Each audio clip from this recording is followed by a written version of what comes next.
Welcome everyone on this March winter day here in Zone 6A to the Tub Pond Handbook.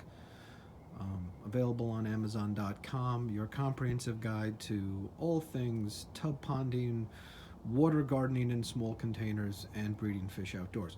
In this video, we're going to do a sneak peek. It's a pretty mild day out here in Zone 6, Northwest New Jersey. And what we have here are just a sample of the 200 plants, yes, I'm certifiably insane, that I box up for winter for the 30 plus tub ponds I keep. I do have a few in-ground ponds. I have plants that go under the water during those times, but the other ones I do not, because I have more plants than I have space underwater, and I also keep tender plants, which might not do well underwater. So in my book, in the plant chapter is what we're going to focus on. The plant chapter goes into my cold moist storage method, which I call CMS. The CMS method is a way to store your plants. The book goes into that, but we're just going to have a sneak peek on what things look like now in winter and how they've been doing since we boxed these up in November. So let's start with this box here. This is a standard box here of some plants that go in the tub. I use these tropical fish boxes. You can get them at your aquarium store, and they're pretty neat because they have cardboard on the outside and foam on the inside, so they're nice and insulated.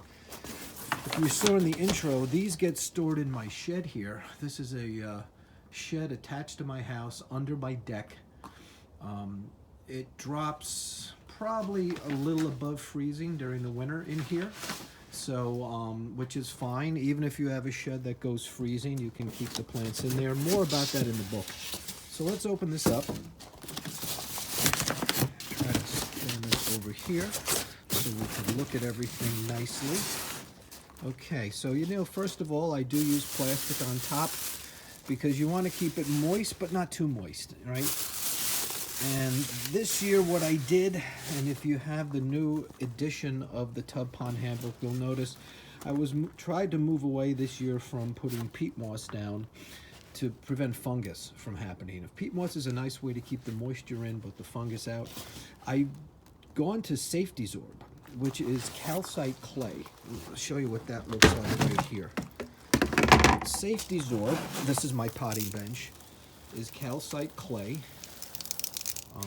Used in baseball fields and kitty litter, and it's a great medium for planting your water lilies and a lot of your plants. Much cheaper. You get a giant bag for just like $7, and I covered the tops with that this year, and it seems to have worked so far. I'm not seeing any fungus issues, but the book goes into the method. You have to cut all the plants, drain them, put them in. I won't go into that step by step, but all the growth you see here, which is rather nice, was not here when I boxed up the plants, right? These were all sprouted over the winter from November through March. The one that I love to see and why I chose this box is Bloody Dock. This is a rumex, a rather ancient plant. There's lots of varieties that are native to the US, and look at that color. This looks nothing like, with the exception of the red color, the plant Bloody Dock when you see it grow. This is a variety called raspberry dressing because supposedly that's what it tastes like. This is an edible, has oxalic acid, which is a rather tart substance. But look at that color. So when I put this out in the spring, all these plants will go out probably 2 months from now in May, near when the fear of frost is over, but these are hardy, so I might put them out a little earlier. This will look great and will transform itself. This is monkey flower, sprouted up nice over the winter. Pickerel sprouted up nice, including one sprouted from outside the pot. Look at that. Lizard tail, one of the best shade plants you can have if you have a shady tub. And woolrush, which is in the cypress type family. Big, giant, grassy type plant. You see this at garden centers as a terrestrial plant. So these are looking good. So what I'm going to do here, I'm going to put the plastic bags back on them, cover them up a bit here to keep them a little moist. safe. Put the cover back on. And this is going to go back in the shed. So let's open up another reveal. Let's see how this box is doing. This is a box of plants for auction. Now, what does that mean? Well, I do a lot of cuttings in early August, because then I get a couple of months for them to grow. And I divide my plants then too, because a lot of them get much, much too big. So what's the benefit of that is that I could compost them. I'd rather give them out to my friends, bring them to my fish club, my water garden club, bring them to auctions. Whole subculture about that, that I talk about in the book.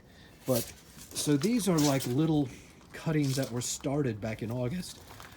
Big fish bag on top to cover it. Real handy if you can get these big large ones. Look at that. Again, standard styrofoam box. Tropical fish box, I believe it was. Double line, so good. And wow, everything looks good here. We have here lots of red spider.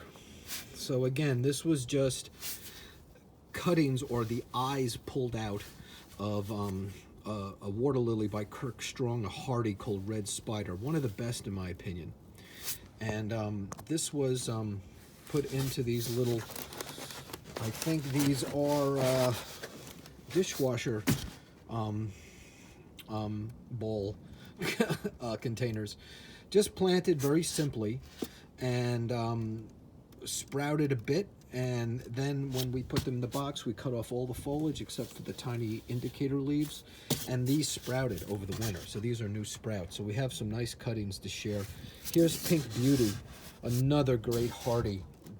Red, almost black, amazing. And what else? Oh, this is carrot. Let's see what this is. See, this is why you should label your plants. And it's not hard to do that. Oh, this is the Iris pseudochorus. That invasive European iris known as yellow flag, but it has a purple edging. It's called purple flame. You can't see it now, but it will come back when it comes in the spring. And a few other water lilies. So these seem to be doing well. These water lily leaves do dry out, so that would be my concern, making sure we put the cover on these back. Because when I put these out, these will go underwater. These plants here will not. So there's a whole process for putting these out and when to put them out. Go into the book. And now over here, this box, this is bagged plants. So why do I have bagged plants? Well, you have cuttings that pop out of your plants that are too small to root. In November, when I put all the plants away, I noticed, oh, I still have some ones that are divisions. Let me throw them in bags. And how I do that method, which is explained in the book, is using peat moss. You gotta be careful the peat moss you use. And here we have, again, monkey flower. We said before, look at that. Sprouting in the bag. This was just tubers. These were not put in this way. You put them slightly moist, the little peat moss. So just the right amount of moisture in peat moss. This sprouted nicely. These are fish bags. These are tropical fish bags, which are nice to use. What do we have here? Oh, another water lily. Yep, see it sprouting there. All right, this is a pickerel rush. And you can see that sprouted all in there rather nicely. So that's another good one here. What do we have here?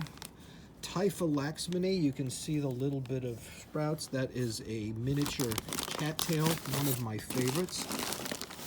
And yeah, everything's doing well. Here's another pickerel that really is in the bag nicely. And this is another type of cold moist storage method. Don't need a plastic cover because they're in plastic bags. That is described in the book.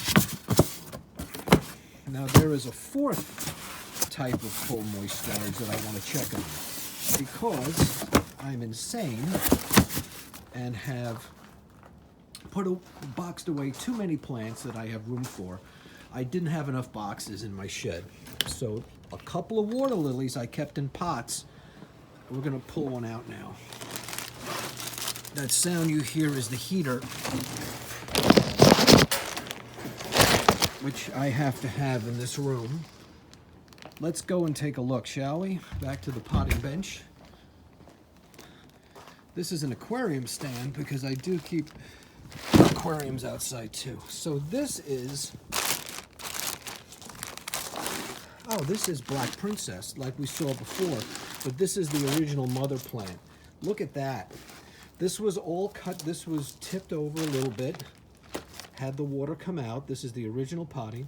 Safety Zorb on top for winter. Cut off all the foliage except any little indicator leaves. And this is what sprouted. So this was just put into the shed, the cold shed, a little above freezing, with a thick plastic fish bag. And it looks great. It's not fungusing, so a big fan of the Safety Zorb versus the peat moss, and it won't float in the water. Peat moss can get messy. And so when I put this out, this will go into water sometime in the spring, maybe either late April. I might do it, and that will be nice. So those are all of our methods here today. You can learn more about that in the Tub Pond Handbook, available on Amazon.com.